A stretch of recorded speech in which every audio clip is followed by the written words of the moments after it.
네, 제 본명은 이루성자 참진자라서 성진 스님입니다. 예, 성진. 이루성자 참진자. 성진 스님이고, 저는 조계사 행정국장을 맡고 있습니다. 아까 전에 제가 조금 전에 삼배를 하실 때 마지막 삼배에서 꼭 해야 되는 게 있습니다. 뭐가 있습니까? 고두례라고 그러죠? 예. 합장을 하고 마지막 삼배 반드시 고두례 하셔야 됩니다. 그러면 어떤 분 질문을 하시더라고요. 108배 할 때 세 번째 할 때마다 고두례를 해야 되느냐? 그건 아닙니다. 모든 우리가 절을 할 때 삼배를 하는 것은 불법성 삼보라고 하는 것에 귀의를 하기 위해서 삼배를 합니다.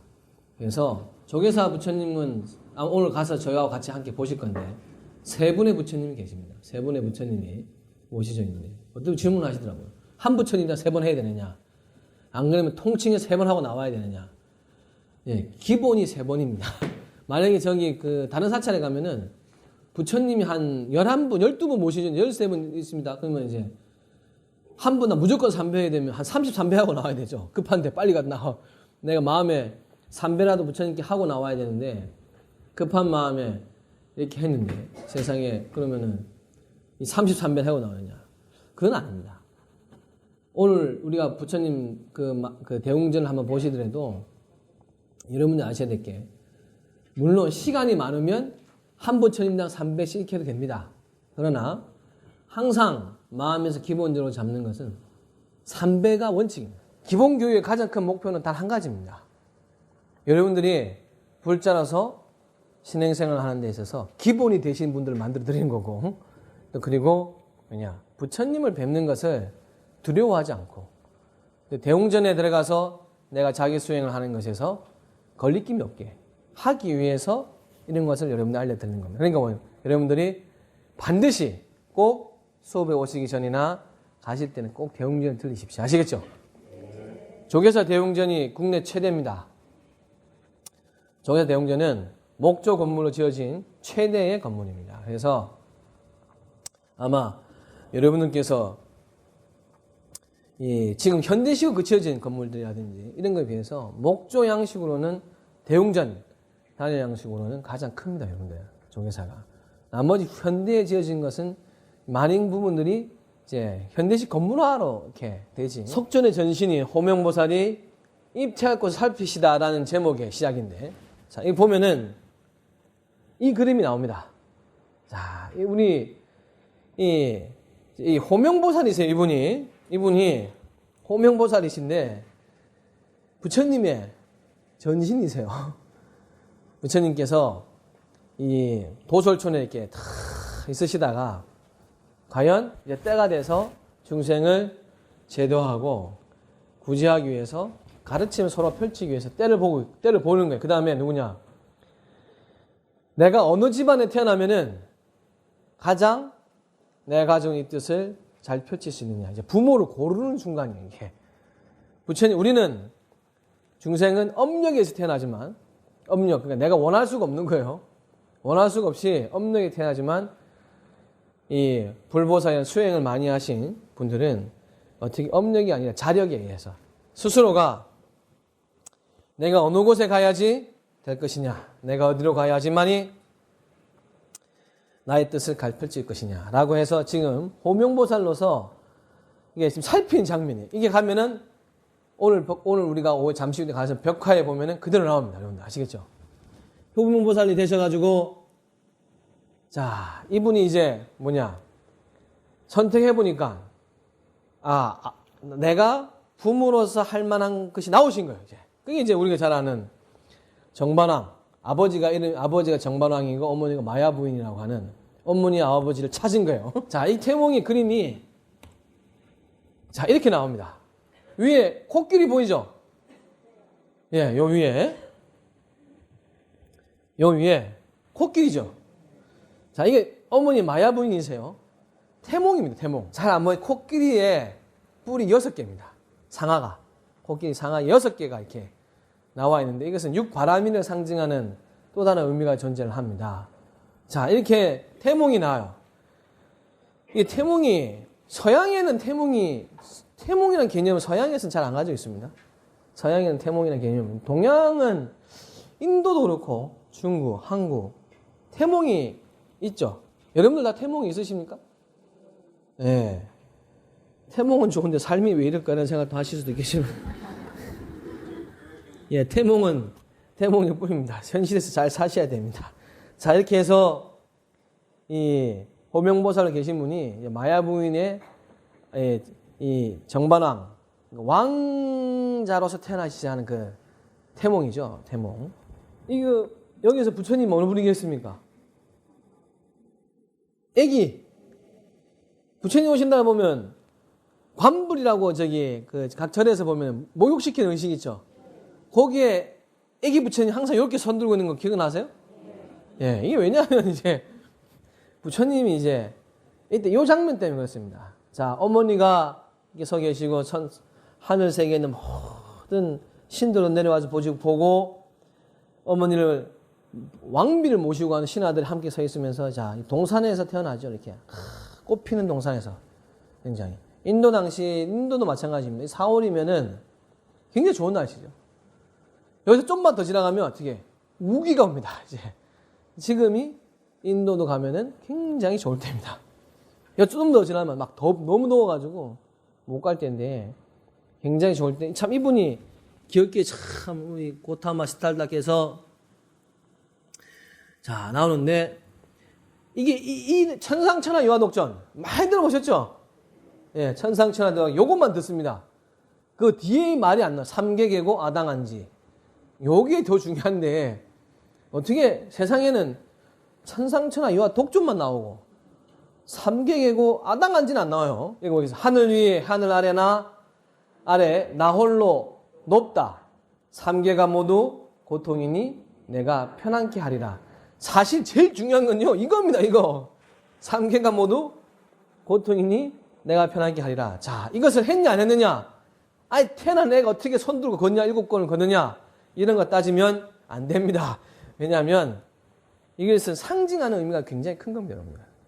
아이가 걸었느냐 안 걸었느냐 2500년 제가 있지도 않아가지고 잘 모르겠고 그러나 왜 이런 말을 남겼을까? 자, 여러분들 이 7걸음이라고 해서 부처님께서 걸으셨다. 사실상 부처님의 설화는 인도 당시에 설화를 많이 하는 게 있습니다. 우리는 고매 자식이잖아요. 그렇죠? 그렇잖아요. 아, 있냐 아니냐 예, 그런 걸 따질 필요가 없습니다. 그것은 그대로 그냥 하나의 또 다른 이야기의 모습으로서 받아들이면 됩니다. 자, 여기서 부처님이 7걸음을 걸으시면서 손가락을 위로 하고 한 손을 아래로 하면서 천상천하 유화독전 삼계계고 아당한지 설마 한문으로 하지도 않으셨을 거고 이 탄생의 의미를 굉장히 중요시 여깁니다. 여기서 천상천하 유화독전이라는 것은 나 혼자 잘났다는 게 아닙니다. 여러분들. 여기서 나는 이 세상에 나와 있는 이 세상 모든 중생들은 다 어떻게 불성을 가지고 있다라고 하는 마음 안에 부처님과 같은 깨달음이라고 하는 것을 가진 모든 것 다 존귀하다는 뜻이에요. 이 세상에 어느 하나 존귀하지 않은 게 없다. 다 존중하고 살아야 된다. 부처님을 당신의 아들을 관상을 보여줍니다. 뭐다? 이 나라의 가장 유명한 사람을 부릅니다. 가장 유명한 사람을 불러다가 이제 여기가 이제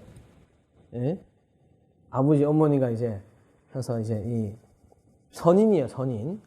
선인이고 요 부처님 여기죠. 애기 부처님. 여기 사주를 보는 사주를 지금 관상을 보면서 이 아이의 이 왕자의 미래에 대해서 조언을 듣습니다. 이때 이제 이 아시타 선인이 두 가지 말을 하죠. 첫 번째 눈물을 흘립니다. 눈물을 흘려요. 딱 보고 눈물을 흘려요.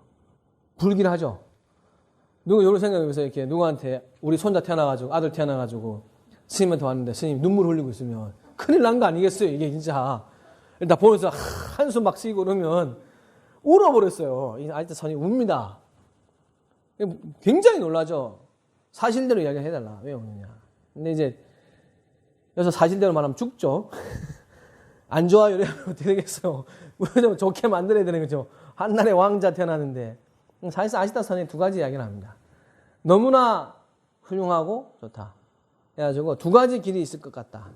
이분은 전륜성왕이라고 해가지고 이 세상을 다 편안케 하는 왕, 최고의 왕, 최고의 세상을 다 편안케 하고 하는 최고의 왕이 되거나, 두 번째는 그 왕의 길을 걷지 않는다면은 성자가 될 것이다. 부처님이 될 것이다. 깨달은 자가 될 것이다. 라는 표현을 했습니다. 아버지가 묻죠. 근데 왜 우느냐? 당신이니까 어떻게?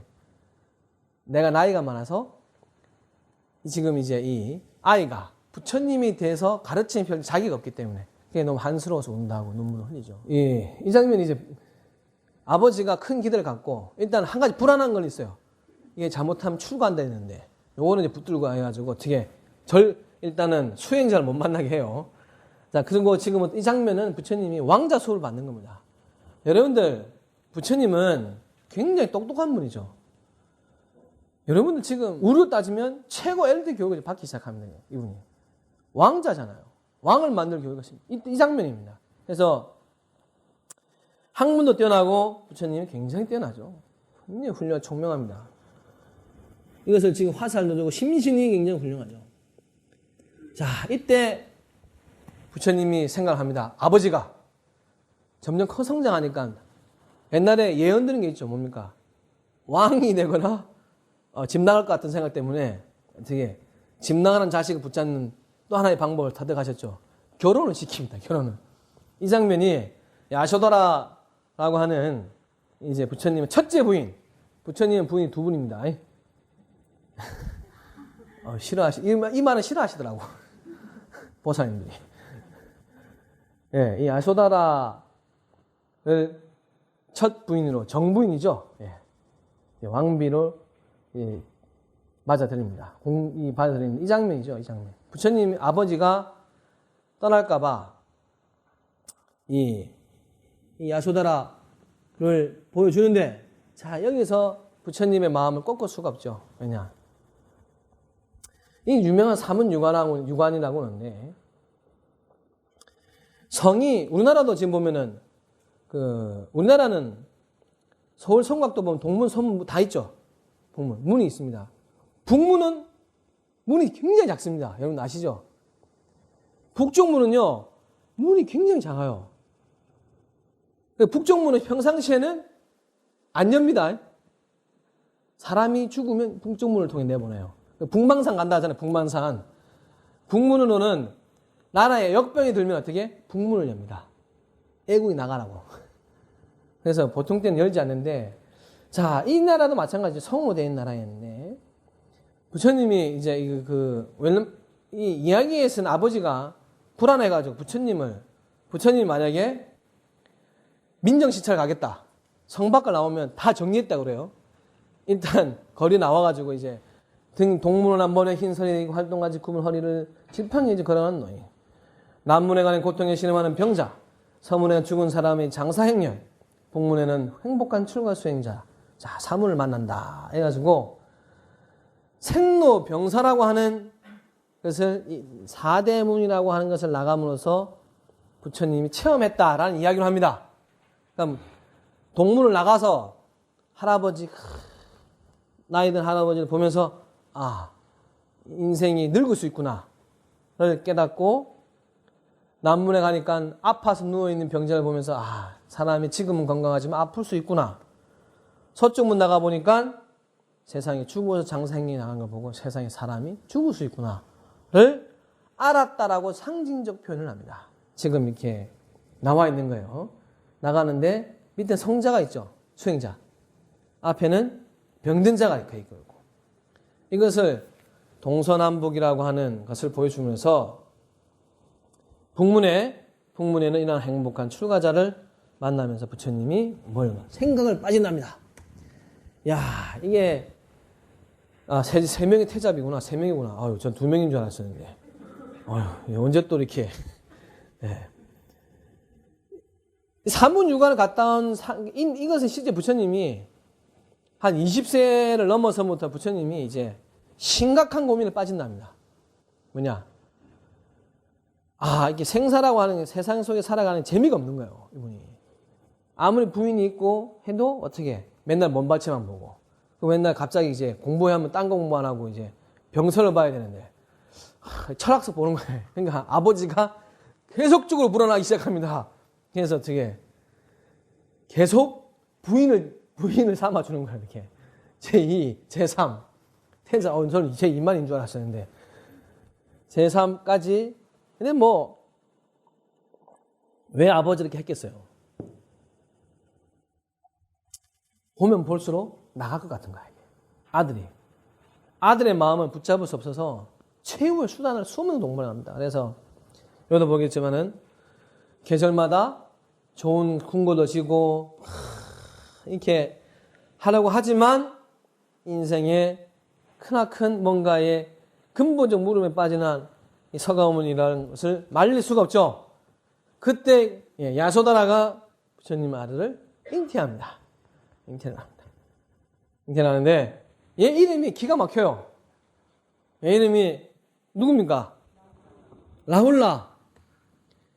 자, 라울라인데 이게 참 문제죠. 라울라의 한글 뜻이 뭔지 아세요? 예, 장애. 이렇게 훌륭하신 기본교를 2번 들으신 분이 계신가. 예, 세상에 아들 이름을 장애로 짓습니다. 장애.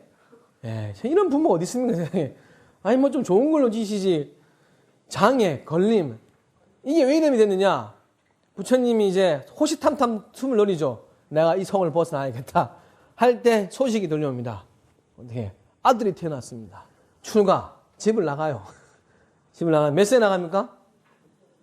네, 29세에 출가를 하시죠. 출가 제일이 언제냐? 예, 여기 지금, 잘못 썼습니다. 2월 8일입니다. 2월 8일. 나는 순간 예약되어 있는 죽음 앞에서 왜 우리 마음은 그것을 두려워하며 아파할 것이냐. 그리고 나는 순간 늙어가는 것인데 왜 머리에 주름이 지고 늙길 수도 병이 들기도 하고 육신이라고 하는 것은 어떻게 됩니까? 뭉쳐지면 흩어지게 돼 있죠. 다 당연한 것 앞에서 왜 우리의 마음은 이렇게 아파할까? 왜 그것이 무섭고 아파할까? 그리고 육신마저도 늘 젊고 싶지만 아무리 요즘 가서 보톡스를 맞고 가시더라도 나이 드시는 거예요. 나이 드시면 다 드십니다. 어떡하겠어요? 그것을 왜 나는 두려워하며 거부하고 있을 것이냐? 그리고 어차피 지나갈 그 젊음을 왜 이렇게 부여잡으려고 할 것이냐? 부처님의 마음의 고민은 이제 그런 부분입니다. 왜 이것을 정해져 있는 부분들 속에서 나는 그것을 마음이 이렇게 아파야 되며 그것을 받아들이지 못하고 있는가? 왜 이 너무나 정해진 바퀴들을 왜 우리는 쉽게 마음에서 극복하지 못하느냐? 이걸 하고 싶은 거죠. 부처님이 안 늙기를 바랬다면 뭡니까? 불로장생, 저 중국에 도교처럼 불로장생하는 거 해서 부처님 80 돌아가시잖아요. 실제로는 부처님은 훨씬 더 철학적인 분이고 부처님 그렇게 단순한 분은 아니시죠. 자, 부처님께서 그 해답을 찾기 위해서 동양에서는 머리카락은 누구에서 봤습니까? 뿐만 아니라 다 부모에서 봤죠. 신체. 자, 인도 당시에 수행자는 머리를 깎는 풍습도 있겠지만 머리를 기르는 것도 있습니다. 얘는 머리를 자른다고 하는 것은 이것도 한 상징적인 의미죠. 이것을 이제 태어나면서부터 이제 가지고 나와 있는 그렇다 목을 자를 수는 없고 이 머리를 자름으로써 그동안에 자라온 세상 속에서 태어나서 부모에게도 받았지만은 만나 수많은 인연을 끊겠다는 거다. 끊어버리겠다. 손가락 끊어도 안 될 것 같고 뭐 끊을 것도 없잖아요. 이게 머리카락 말고는 끊어서 지장 없는 게 머리카락밖에 없잖아요. 이게 누구 말대로 머리카락 이렇게 자름으로써 세상 속에서 지금까지 왔던 수많은 인연을 정리를 합니다. 결의라는 의지죠. 자, 부처님께서도 이제 옷은 따라갔다 춘다에게 다 주고 안 떠나죠. 안 떠나고 부처님께서 지킨다고 그럽니다. 그래서부터 부처님 분소일 해가지고 부처님이 옷을 다 버리고 시체의 옷을 갈아입습니다. 그걸 분소이라고 합니다. 자, 이게 이런 것은 큰 중요한 게 아닌데, 이제 6년 고행을 하시는 거예요. 6년 동안 이제 이 장면이죠. 6년 고행의 장면입니다. 물론 여기 나오진 않지만 5비구를 부처님 아버지가, 그래도 불안하잖아요. 아버지가 그 성에 있는 가장 철학적이며 수행 정화할 것 같은 사람 뽑아다가 어떻게 신하를 붙여줍니다. 부처님을 뒤에서 이렇게 보좌하게끔 5비구를 보내요. 여기 나오지 않지만 5비구가 같이 수행을 합니다. 사실상은.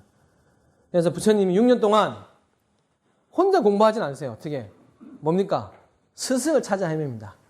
스승을 찾아서 6년 동안 여기 용화담 가고 여기 훌륭하담 가서 그 스승을 만나서 도는 시간 6년이에요. 6년. 6년을 고행합니다. 부처님이 전생에 누구라 했습니까? 호명보살. 보살이에요. 거의 어느 경지 오르신 분이에요. 이분이 선택해가지고 부모 정했는데 엄마 먼저 돌아가셨고 선택을 좀 잘못했나 싶기도 하고 돌아가셨죠. 그리고 물론 왕자로 잘 났지만 어떻게 됩니까? 그러고 나와서 6년을 고생합니다. 6년. 이 장면 나오죠? 예. 인도 당시의 수행법은 굉장히 좀 극단적인 게 있습니다. 왜냐하면 지금도 인도 가면요. 땅에 땅 파놓고요. 머리 뒤밀고 계속 사람이 있어요. 그게 수행이에요. 머리를 땅에 넣었어요. 이렇게. 그리고 이제 육신이라고 하는 것이 세상살이에 거짓덩이 돼가지고 육신을 다가 이렇게 막 고리 껴가지고 매일 고통을 주는 사람이 있어요. 때리고 이렇게 막 수행자 중에. 그리고 가시 막 감고 다니는 거 있고, 그다음에 나무에 이렇게 매달린 나무에 사는 수행자. 인도 가면은 하여튼 인간이 할 수 있는 수행은 다 하고 있습니다. 인도 가면 다 하고 있어요. 이 당시 인도 풍습도 뭡니까? 수행자라면 이 육신을 버리는 거예요. 육신이 이게 몸뚱아리가 나를 괴롭힌다 생각하는 거예요. 그래가지고 몸뚱아리를 최대한 괴롭히는 거예요. 힘없게 굶는 거예요. 먹지 않는 거예요. 인도 당시에는 사실상 이제 이 수행자가 수행하는 동안에 고행을 포기한다는 건 수행자가 끝난 거예요.